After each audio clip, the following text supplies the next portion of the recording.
Alô Brasil, alô mundo! O velho J. Ferreira está aqui novamente, só que agora é na rede. J. Ferreira na rede. Profissional há 40 anos aproximadamente, com 73 anos de idade, mas ainda estou em pé aqui, não é? Qual é a nossa proposta? Através da web, provar que é possível fazer jornalismo, não é? Interagindo, convidando com os amigos, ou conversando com os amigos, não somente aqui do Brasil, como também colegas nossos que por acaso estejam passeando na Europa, e vocês vão ter a oportunidade de ver. Aqui nós vamos discutir assuntos absolutamente importantes. E o nosso convidado de hoje é uma criatura que eu tenho o mais profundo respeito.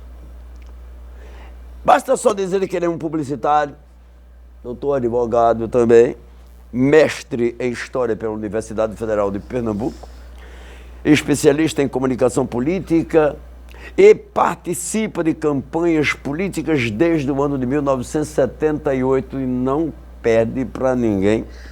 Ocupa a cadeira número 8 da Academia Pernambucana de Letras. Pense nessa criatura maravilhosa que é o José Nivaldo Júnior, com quem eu vou conversar agora. É mole ou quer mais? Pois é, tudo bom? Prazer. Eita, velho macho da bexiga, tudo bom? Companheiro de muitas lutas. Ô, rapaz, que maravilha. Mas faz tempo que eu não te vejo, né? E eu agradeço ao meu amigo Toninho, Antônio Carlos, né? A oportunidade de poder estar conversando com você. Porque faz tempo, de repente, as pessoas desapareceram, né? Já não se faz aquelas agências de propaganda como antigamente, aquele movimento, aquela guerra toda, né? Agora tudo está seguindo rigorosamente o ritual, né, Zé? Como você analisa tudo isso? Verdade, Jota. Eu, como você falou, tenho muitas facetas na vida, porque, como você, né? A gente vai construindo uma história e vai se amoldando ao passar do tempo. Nós somos de uma geração, porque a minha geração é a mesma sua, né? Nós somos de uma geração que teve a sorte e ao mesmo tempo pagou o custo de viver uma era de mudanças. Verdade. Mudanças numa velocidade alucinante. Né? Quer dizer, o ser humano passou milhões de anos para inventar a televisão. A televisão é da década de 20. Chegou ao Brasil em 50. Chegou em Pernambuco em 60. Verdade. E de 60 para cá, né, quanto já mudou? Muito. Quanto? Né? E vivemos a reboque das redes, né? A chamada cabeça de rede, né? Então, antigamente, Jota, uma pessoa fazia sucesso. E não é fácil fazer sucesso em qualquer época do mundo. Mas uma pessoa fazia sucesso e fazia sucesso. Porque aquilo que ela fazia, passava a vida fazendo. Então, um escritor de sucesso era um escritor de sucesso. É verdade. Um artista de sucesso era um artista de sucesso. Um pintor de sucesso era um pintor de sucesso. Passava a vida, um Leonardo da Vinci, uma estrela de televisão. Eu não vou citar nomes, para não me aprofundar. Jorge José já fez isso com muita competência nos livros dele, sobre a história do rádio e da televisão, né, do qual você faz parte. É verdade. Né? Quantas pessoas fizeram sucesso, foram absolutas, reinavam absolutas, e 3, 4 anos depois bastou uma mudança tecnológica para destruir o sucesso, né, para inviabilizar o sucesso. Aí você diz, mas isso sempre aconteceu? Sim, sempre aconteceu. Mas eram mudanças tecnológicas que aconteciam uma a cada geração. A cada geração, é verdade. A nossa conheceu a televisão preto e branco. Preto e branco. Né? A nossa conheceu a televisão colorida. A nossa conheceu a televisão local. A nossa conheceu a televisão em rede, via internet.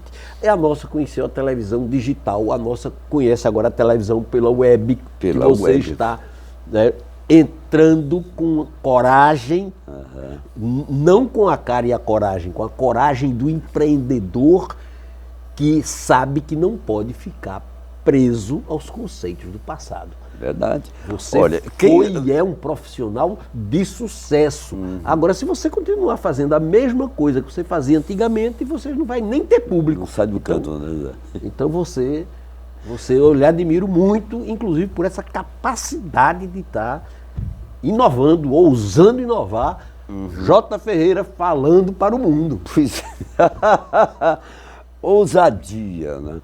Essa palavra é uma coisa incrível. Eu sempre gostei de brincar com essas coisas, provocando, né, para ver qual é a reação. O que eu posso fazer diante disso? É um pouquinho do Zé Nivaldo, porque você tem uma história muito bonita, pelo amor de Deus, né? Uma vez mesmo, naquela época que eu comecei a fazer televisão, porque Ivan Lima, que era o superintendente das empresas, né, do Jornal do Comércio, etc., e ele chegou para mim uma vez e falou, me chamou lá no gabinete e bateu na mesa, ó, esse programa de polícia que você faz de manhã, eu quero que você faça na televisão. Eu? Porque eu sempre me considerei uma coisa horrível. Eu me sentia a coisa mais horrível do mundo, feio, no sentido mais amplo da palavra. Porque eu entendia que televisão era coisa pra gente bonita, não é? Naquela época... Os galãs. Não é verdade? A TV Jornal, por exemplo, que teve a primeira novela que foi gravada aqui no Nordeste, A Moça do Sobrado Grande, né? Por quê? Porque a TV Jornal, uma emissora que tinha toda a tecnologia da Marconi, aquele negócio todo, preto e branco, e é uma coisa horrível, né? Como é que eu vou aparecer na televisão? Mas foi dessa maneira, né? De repente me botaram ali e eu terminei ficando. Agora, vê bem, de lá para cá, aí você vê que é uma coisa, além de você dividir suas atividades como publicitário, como advogado, professor também na Universidade Federal, mas você também é um especialista em comunicação política e já encabeçou algumas campanhas políticas. Deixa eu te fazer uma pergunta aí, Zé. Os políticos de hoje, eles são maquiavélicos?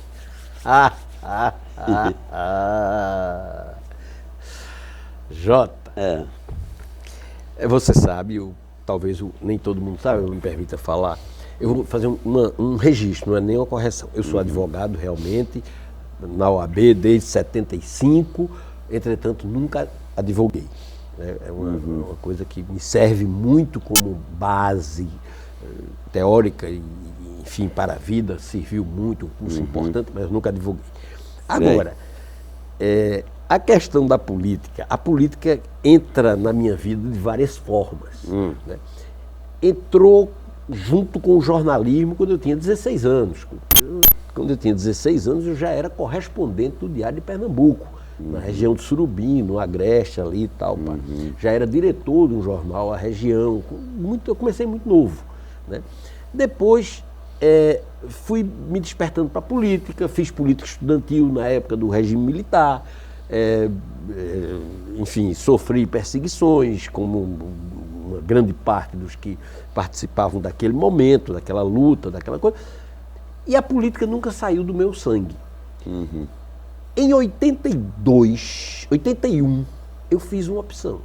Eu vou ser político ou vou ser publicitário trabalhando com política, comunicador da política. E escolhi, fiz uma opção consciente por trabalhar com políticos. Trabalhar para políticos, mas não ser político. Muito bem. A política é fascinante por todos os aspectos que você possa imaginar. Eu estudei Maquiavel. Eu dava aula de História das Ideias Políticas na Universidade Federal de Pernambuco. E, dando aula de História das Ideias Políticas, conheci Maquiavel e percebi um detalhe. Eu vou contar um segredo aqui para você. Percebi um detalhe. As pessoas liam, meus alunos mesmo, liam o Príncipe, mas não entendiam. É um pouco aquela história. Ninguém diz que não entendeu, entendeu? A pessoa diz, o Príncipe, é muito bom, Maquiavel é muito bom, mas não entendeu. E aí eu fui ver, mas por que não entendeu? Não entendeu por quê? Os exemplos que ele usa ao longo do livro são exemplos que hoje em dia já não se conhecem. Eram exemplos que na época dele, qualquer pessoa culta conhecia. Mas hoje em dia ninguém conhece. Como no futuro, por exemplo, alguém disser, não, rapaz, porque Carluxo, não sei o quê. Hoje em dia todo mundo sabe que Carluxo é um dos filhos de Bolsonaro. Mas se tiver num livro, se eu botar num livro, não porque Carluxo é quem comanda a comunicação, o cara não vai entender nada daqui a 100 anos. Então eu peguei a essência do livro, readaptei os exemplos para dias contemporâneos, traduzi algumas coisas para a linguagem de hoje, palavras que, por exemplo, eu vou dar um exemplo a você, que você fez uma pergunta, estou respondendo outra, mas chego lá. Certo. O Príncipe, que é o título do principal livro de Maquiavel. As pessoas hoje, quando ouvem a palavra príncipe, pensam em quê? Filho do rei. O príncipe Andrew da Inglaterra está fazendo escândalo, não sei o quê. O príncipe Charles, não sei das coisas. E não é isso que na época significava príncipe. Na época, a palavra príncipes, do latim, era o principal, é o primeiro. Então, o príncipe não é o filho do rei, é o primeiro cidadão do Estado, ou seja, o chefe do Estado, o líder. Então, as pessoas já vão para o livro procurando um negócio que não tem, conselhos para o príncipe, para o filho do rei. Não é não, é para o príncipe que governa. Maquiavel é tido como maquiavélico, e ele era maquiavélico, a conclusão que eu tiro é essa, porque ele não inventou o maquiavelismo, ele apenas mostrou como é que a política funcionava. E agora eu respondo a sua pergunta. Os políticos de hoje são maquiavélicos? São na medida em que exercem a política. Não a política teórica, voltada para o bem comum, mas a política na prática, no dia a dia, voltada para a disputa do poder e para a conquista do poder e para a manutenção do poder. Eita! Bom, vamos fazer o seguinte, Zé, vamos agora rapidinho para o intervalo, tá bom? Mas daqui a pouco a gente volta, que eu estou querendo saber uma série de coisas, não é? Vamos tentar ser mais rápido, né? Ser mais rápido. Mas não, mas pelo amor de Deus, eu queria passar o tempo todo. Daqui a pouquinho a gente volta, até já.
Vamos falar da Casa Lux Ótica, onde você compra seus óculos e ainda ganha outro de presente. Presta atenção, uma casa que tem mais de 50 anos no mercado, né? Você compra um óculos de grau e ganha um óculos de sol lindo, maravilhoso. Você compra um par de lentes HD e ganha outro par de lentes HD. Isso você só encontra na Casa Lux Ótica. Entregue a sua receita médica oftalmológica para uma ótica de responsabilidade, de credibilidade no mercado. Casa Lux Ótica, não esqueça, tá bom? Olha, eu vou voltar para conversar com José Nivaldo Júnior, que é uma conversa bastante agradável. Agora, Zé, já estamos sabendo o que verdadeiramente significa ser maquiavélico, não é verdade? Agora, eu gostaria de saber o seguinte, você acha que com todas essas mudanças, né, e agora nós estamos vivendo um mundo que eu confesso a você, eu quero entender, ainda não consegui, embora a internet esteja envolvida nessa história, porque pela primeira vez na minha vida, eu pude ver uma pessoa sendo eleita sem fazer força. Bolsonaro. Aí eu pergunto, a democracia no Brasil está ameaçada? Eu discordo, Jota, do sem fazer força. Fez muita força. Entendeu? Fez muita força. Trabalhou duro. Agora, não foi pelos caminhos convencionais. Entendeu? Fez por outros caminhos. Não tinha estruturas partidárias formais. Foi meio um candidato meio à margem do sistema político, do sistema partidário, do sistema eleitoral. Isso é um fenômeno que tem ocorrido no mundo todo. A democracia, eu não acho que ela esteja em crise no mundo. Entretanto, ela está passando também por transformações. Né? E o pensamento de direita, que durante muito tempo permaneceu assim, encolhido, envergonhado, as pessoas tinham vergonha de dizer, a pessoa dizia, você é de direita, o cara já se sentia, eu não. Agora as pessoas, eu sou de direita. Bolsonaro diz isso. Um presidente de direita, cercado por militares, com um vice-militar, eleito pelo voto dentro das regras do jogo, não constitui nenhuma ameaça à democracia. Nenhuma ameaça? Nenhuma ameaça à democracia. Faz parte da democracia. Ou seja, a democracia só serve enquanto os do meu lado são eleitos? Não. A democracia é para alternância de poder, é para alternância de modelos. O que é preciso é que as instituições sejam respeitadas e se façam respeitar. O que tem acontecido, inclusive no Brasil, é que muita gente tem ultrapassado os seus limites institucionais nos três poderes. E está havendo uma reação. Por exemplo, eu vou dizer uma coisa que vai escandalizar quem acha que me conhece. Eu sou totalmente a favor dessa lei do abuso de autoridade. Eu, aliás, acho que é fraca ainda. É fraca ainda. O que devia ter era uma lei de desacato ao cidadão, não desacato à autoridade. Autoridade não tem desacato, não, rapaz. A autoridade é serviçal do povo, empregado do povo. O cidadão é que tem que ser respeitado. Então, no Brasil, tem uma inversão total, que vinha de muito tempo, que entrou de democracia, regime militar, democracia de novo, e continuou aquele negócio.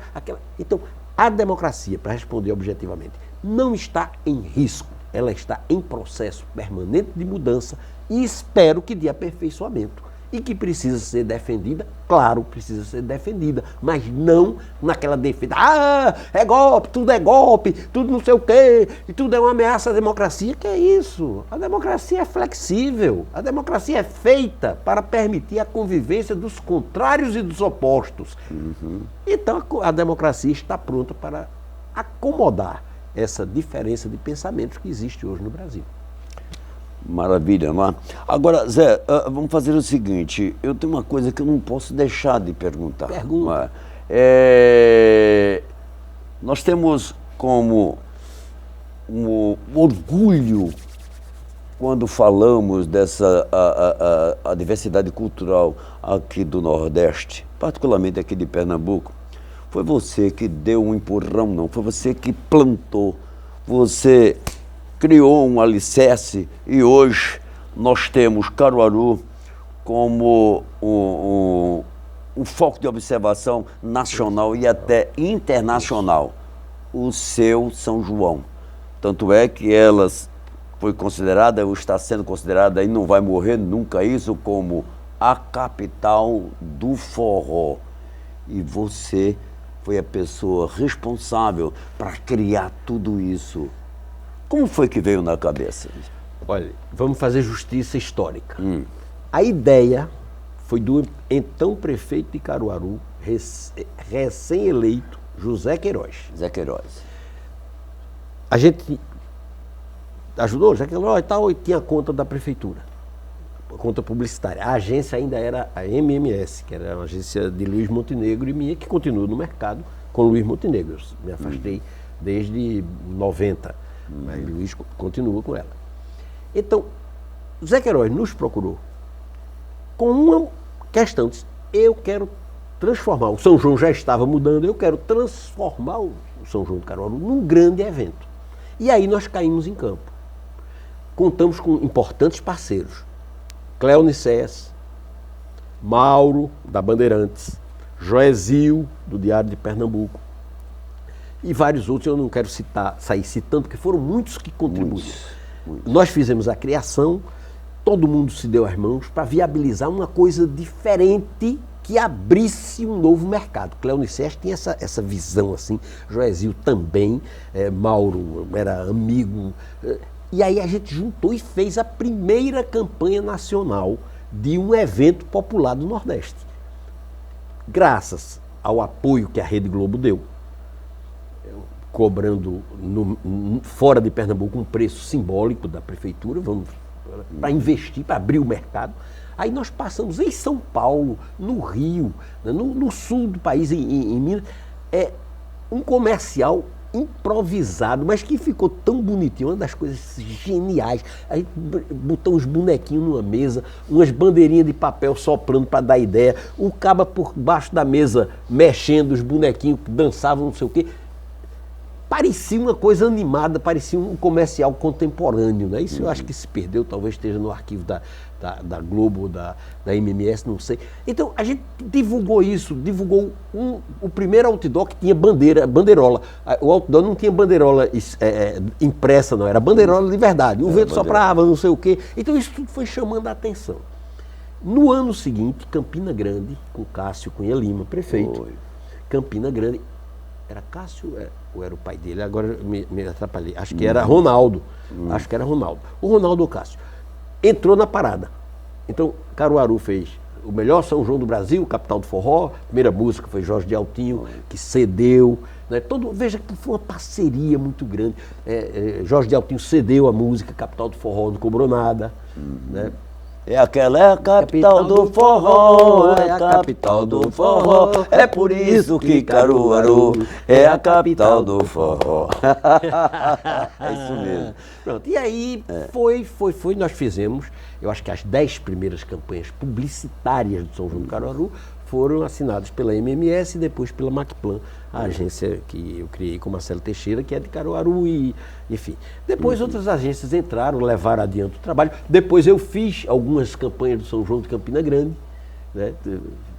Fui lá, fiz algumas de outros municípios, Arco Verde agora nós estamos fazendo.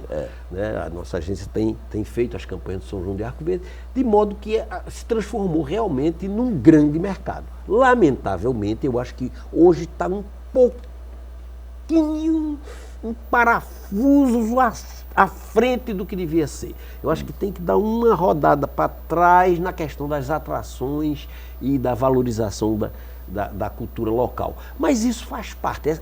Esse ir e vir não me assusta. Às vezes eu falo, não, a cultura local está morrendo. Tá não. Os sanfoneiros estão todos... Tenta contratar um sanfoneiro para as imediações de São João. Vai ver. O sanfoneirozinho pé de serra, lá com o conjuntozinho dele. Então, o que puxa lá em cima, puxa cá embaixo também.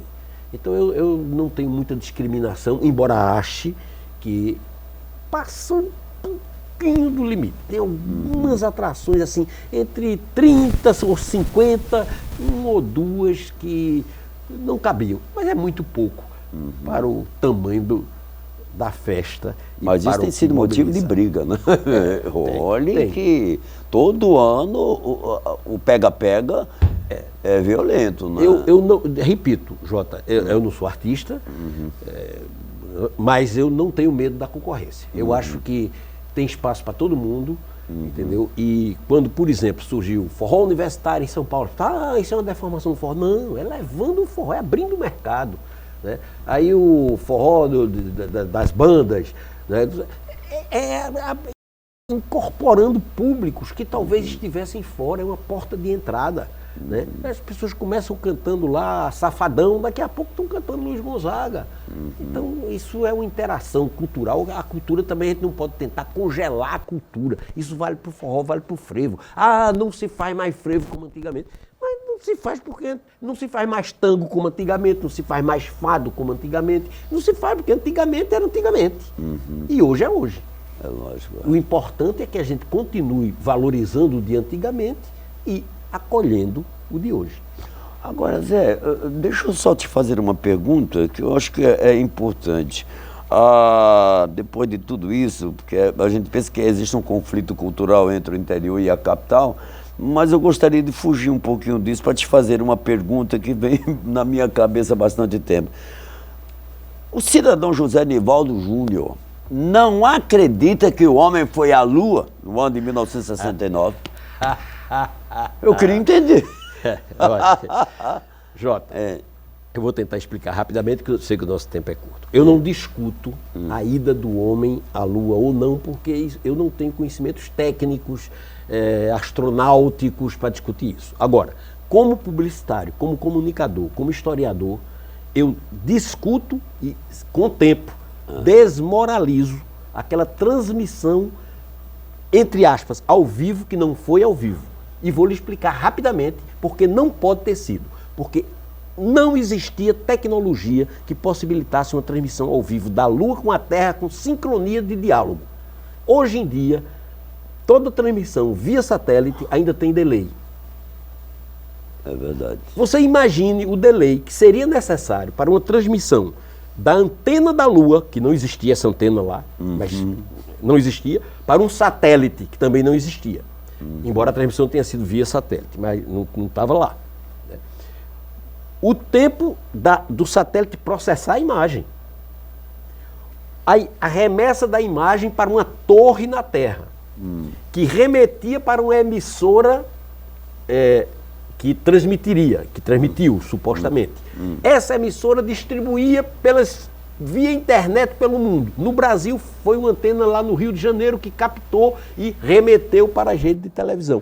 Então, esse tempo, somado de delay, inviabilizaria qualquer possibilidade do presidente estar na Casa Branca com um telefone, conversando ao vivo com um astronauta sem delay, como eu estou conversando com você aqui. É uma questão técnica. Não existia técnica para aquela transmissão. A segunda questão das fotos. É uma questão que a gente pode discutir 200 vezes. Aquelas fotos não foram feitas na Lua, naquele dia, naquele tempo. Por quê? Porque não existia na Terra uma máquina fotográfica em condições de aguentar a temperatura lunar. E não existia filme em condições de aguentar cento e não sei quantos graus de temperatura, variando para cento e não sei quantos de menos para mais. Não tinha, como não tem ainda hoje. Encerrou a era do filme, entrou a era do digital e não se descobriu um filme capaz de aguentar cento e tantos graus de temperatura. Não se colocou no mercado. O que é que a NASA diz? A NASA diz que pintaram de branco uma máquina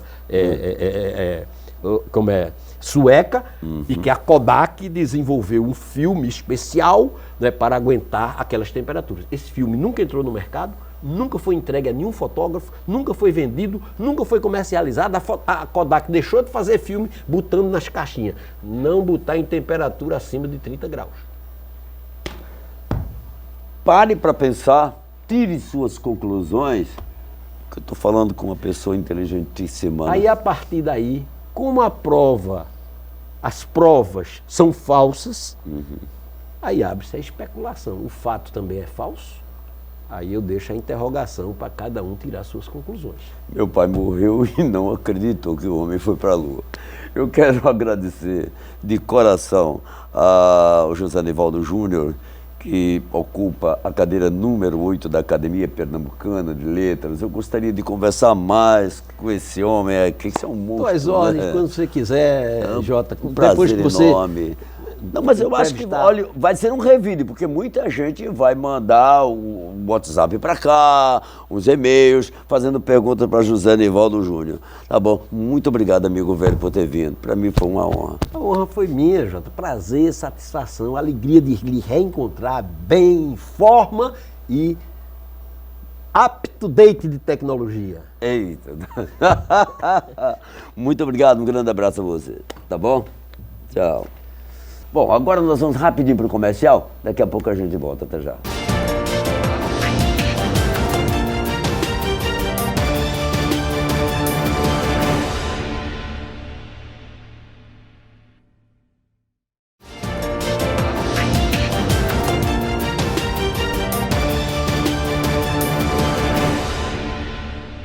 Tá na hora do refresco! Exato, tá na hora do refresco.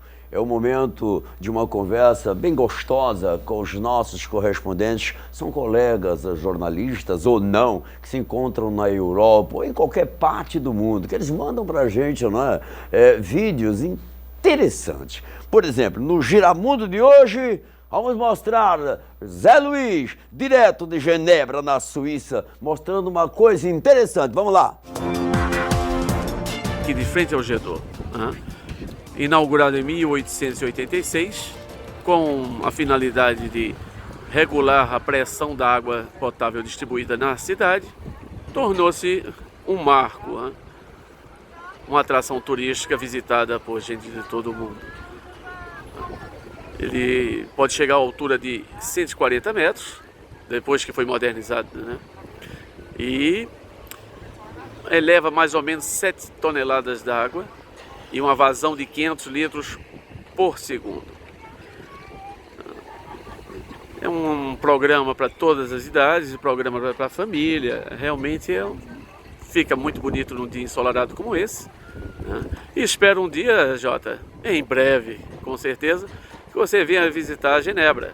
Estamos sempre de braços abertos. É com você, Jota.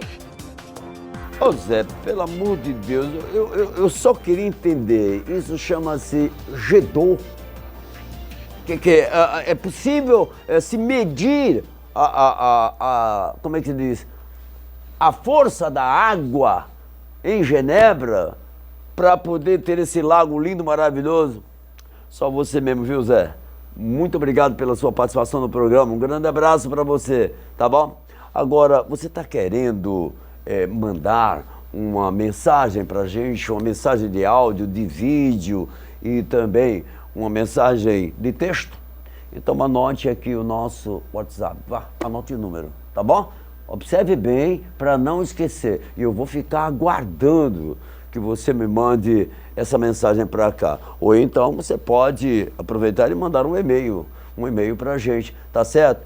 Anote aí o nosso endereço eletrônico também, tá aqui, ó, para você não esquecer, ok? Aí você diz o que você quer.